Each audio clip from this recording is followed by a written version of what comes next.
Hi welcome to Aadan మరోకోణం. నా పేరు దీప్తి. ఈ రోజు మన టాపిక్ ఏంటంటే బ్లాక్ మనీని వైట్ మనీగా ఎలా మారుస్తున్నారు.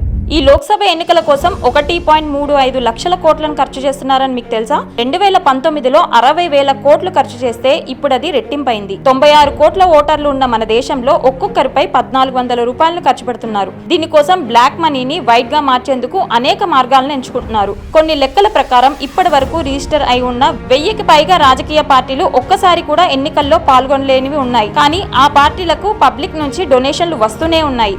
అయితే లిమిటేషన్ లా ప్రకారం ఒక్క డొనేషన్ 20,000 రూపాయలు దాటకూడదు. కానీ 20,000 లోపు ఉన్న ఎన్ని డొనేషన్లు అయినా కూడా చేసుకోవచ్చు. వీటికి లిమిట్ లేదు. దీన్నంతా ఒకచోట చేర్చి పార్టీలు బ్యాంకుల్లో డిపాజిట్ చేసి తర్వాత విత్డ్రా చేసుకుంటున్నాయి. దీంతో ఇవన్నీ కూడా బ్లాక్ నుంచి వైట్ గా మారిపోతున్నాయి. ఇదే డబ్బును ప్రజల అవసరాల కోసం ఉపయోగించి ఉంటే ఓట్లు అడగకుండానే నేతలకు పడేవేమో. ఆలోచించండి.